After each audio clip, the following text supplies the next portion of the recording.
हाय। एक Greek philosopher और एक एंशियंट इंडियन टेक्स्ट दोनों एक ही सवाल का जवाब ढूंढ रहे थे, और जो उन्होंने बताया वो आज भी तुम्हारी लाइफ चेंज कर सकता है। आज के वीडियो में मैं कंपेयर करके दिखाऊंगी तुम्हें बिल्कुल दो अलग नजरिए एक अच्छी लाइफ जीने का, जिसमें से पहला है एरिस्टोटल का वर्च्यू इथिक्स और दूसरा है भागवत गीता का धर्म। विश्वास करो, ये वीडियो खत्म होने तक तुम्हें एक अच्छी लाइफ जीने का बिल्कुल नया पर्सपेक्टिव मिल जाएगा। तो चलिए शुरू करते हैं। तो सबसे पहले ये जान लेते हैं कि एरिस्टोटल या अरस्तु था कौन। तो बेसिकली ये एक ग्रीक फिलोसफर था। आज से 2300 साल पहले प्लेटो का स्टूडेंट था और अलेक्जेंडर द ग्रेट का टीचर, जिसे हम सिकंदर भी कहते हैं। मतलब तुम कह सकते हो हैवी वेट इंटेलेक्चुअल, एकदम टॉप टीयर माइंड। इसने सोचा एक प्रॉब्लम के बारे में जो लगभग हर इंसान अपनी लाइफ में सोचता ही है कि हम एक अच्छी जिंदगी कैसे जी सकते हैं, एक अच्छी लाइफ होती क्या है। और जो इसने उसका सॉल्यूशन बताया उसे कहते हैं वर्च्यू इथिक्स। इसने कहा, देख भाई, रूल्स फॉलो करने से कुछ नहीं होता, कॉन्सिक्वेंसेस सोचने से भी कुछ नहीं होता। रियल गेम है कैरेक्टर बिल्डिंग का। अपने आप पर फोकस कर और खुद को एक वर्चुअस इंसान बना, यानी कि एक अच्छा आदमी। देखो, वर्च्यू का मतलब होता है गुण, अच्छाई, एक्सीलेंस। जैसे हॉनेस्टी हो गया, करेज हो गया, पेशेंस हो गया, ये सारे वर्च्यू हैं। एरिस्टोटल कहता है प्रैक्टिस करके वर्च्यू डेवलप करो। तुम वर्चुअस पैदा नहीं होते बल्कि प्रैक्टिस करके वर्चुअस बनते हो। जैसे बिल्कुल क्रिकेट के जैसे तुम समझ सकते हो। अगर तुम पहली बार बैट पकड़ो तो 99% चांस है कि बॉल मिस हो जाएगी, लेकिन अगर तुम डेली प्रैक्टिस करते रहो तो उससे तुम्हारी मसल मेमोरी बन जाएगी। और एक दिन ऐसा आएगा जब तुम विराट कोहली की तरह कवर ड्राइव मार दोगे। ठीक वैसे ही वर्च्यू के साथ भी होता है। जैसे अगर तुम्हें ब्रेव बनना है तो कोशिश करो हर रोज अपने छोटे छोटे डर को फेस करो। अगर तुम्हें हॉनेस्ट बनना है तो धीरे धीरे सच बोलना शुरू करो। तुम प्रैक्टिस करोगे और ये तुम्हारी आदत बन जाएगी, लेकिन धीरे धीरे। अब बात करते हैं एरिस्टोटल के सबसे फेमस कॉन्सेप्ट के बारे में, जिसे द गोल्डन मीन के नाम से जाना जाता है। इसका मतलब होता है कि हर वर्च्यू का एक स्वीट स्पॉट होता है, ना बहुत ज्यादा ना बहुत कम, बिल्कुल बीच में। जैसे तुम करेज को ही ले लो। अगर तुम्हारे में बिल्कुल करेज नहीं है तो लोग तुम्हें कायर कहेंगे, और अगर तुम में बहुत ज्यादा करेज है तो लोग तुम्हें बेवकूफ कहेंगे।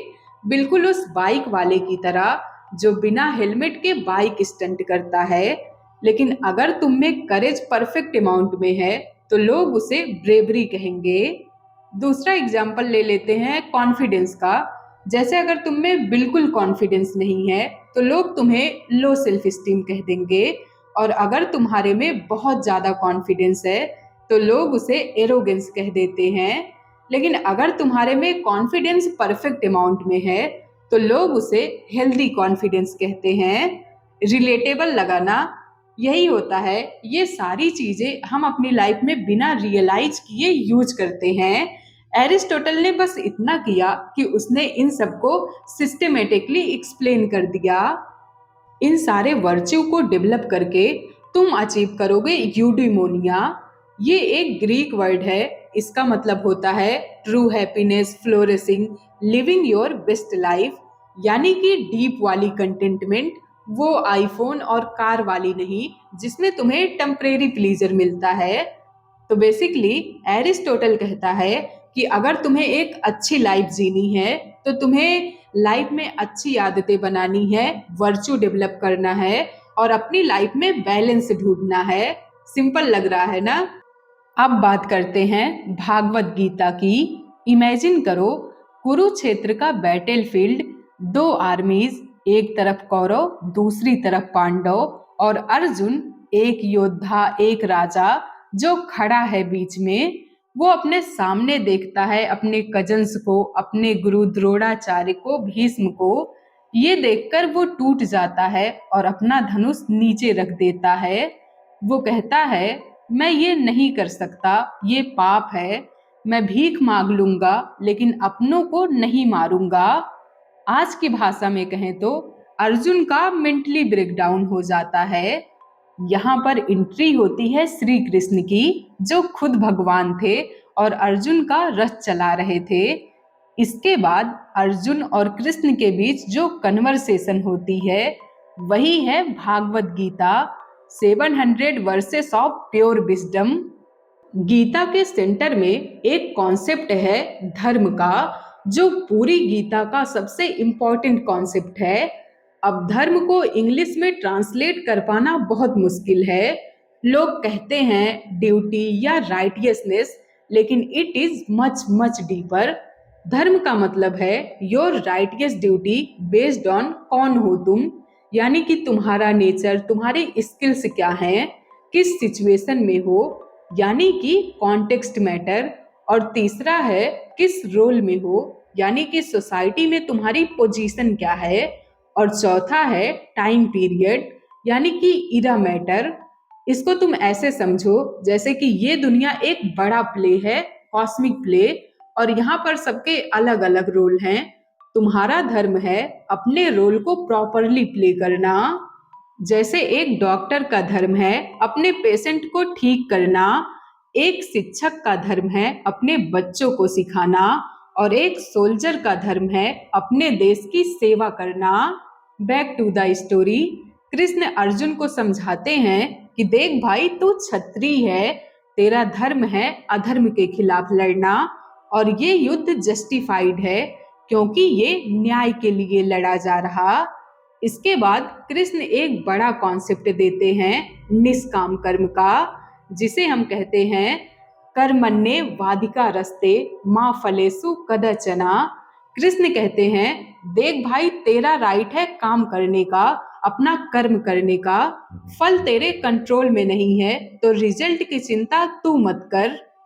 सिंपल भाषा में कहें तो कृष्ण कहते हैं देखो, तुम पूरी डेडिकेशन और कमिटमेंट के साथ अपना काम करो क्योंकि वही तुम्हारा धर्म है, लेकिन आउटकम के साथ अटैच मत रहो, यानी रिजल्ट के बारे में मत सोचो, चाहे सक्सेस मिले या फेलियर।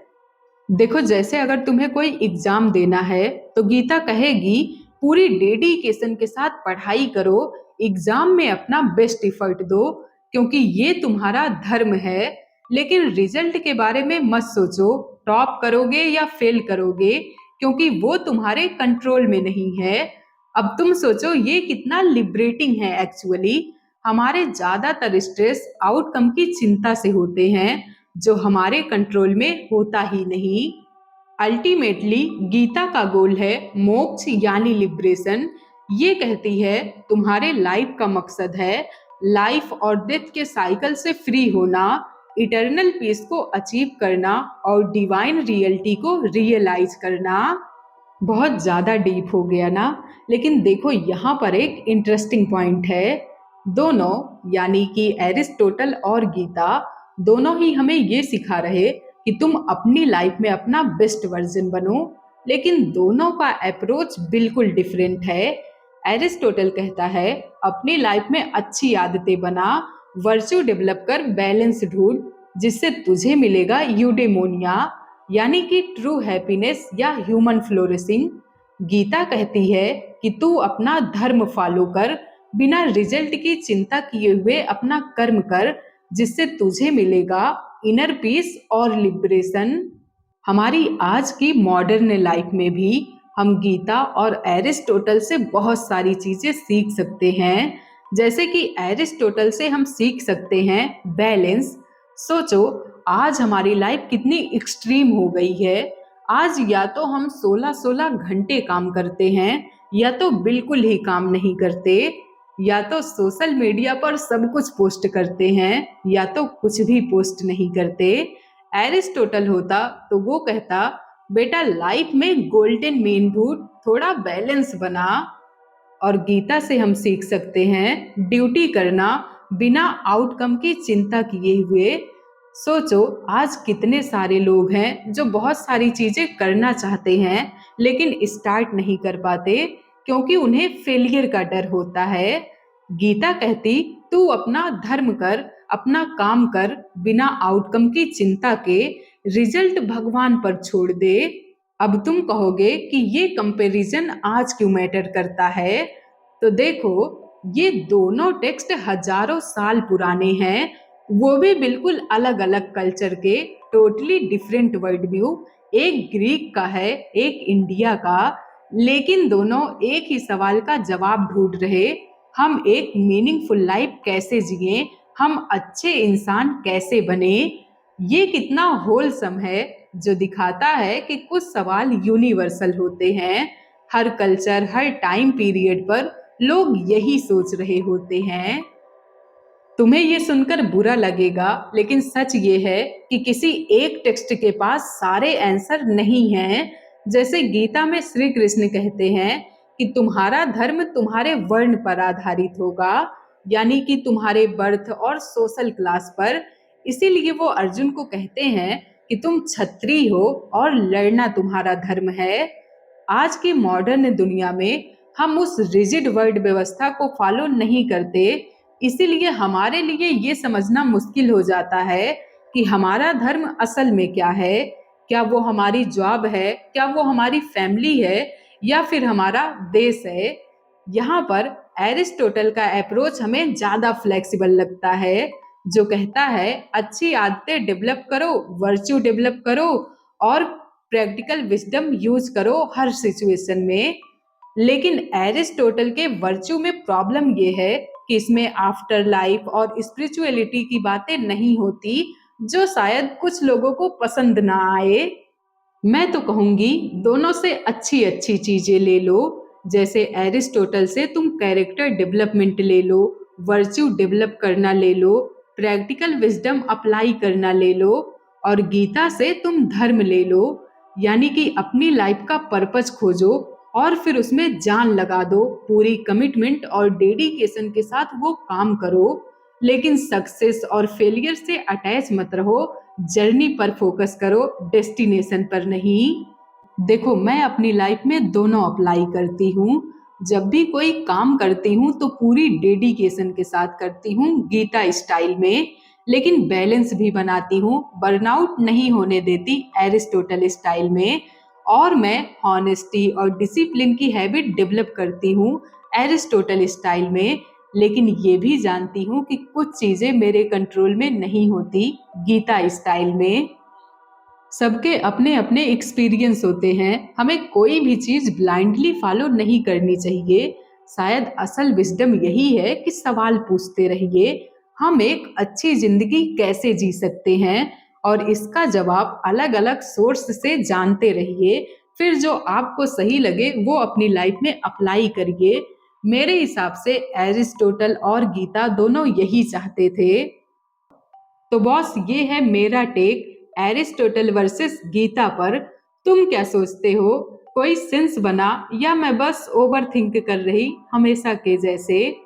खैर, अगर वीडियो अच्छी लगी हो तो लाइक और शेयर जरूर करना, और कमेंट में मुझे ये बताना कि तुम किस अप्रोच के ज्यादा करीब हो, एरिस्टोटल का बैलेंस अप्रोच या फिर भागवत गीता का डिटैच्ड कमिटमेंट। बाकी अगर ऐसे ही और फिलॉसफी की वीडियोस देखनी है तो सब्सक्राइब और हाइप भी कर देना। मिलते हैं अगली वीडियो में, तब तक के लिए चाय पियो, अच्छे बनो, खुश रहो और सोचते रहो। Thank you for watching. खुद को बेहतर बनाते रहिए।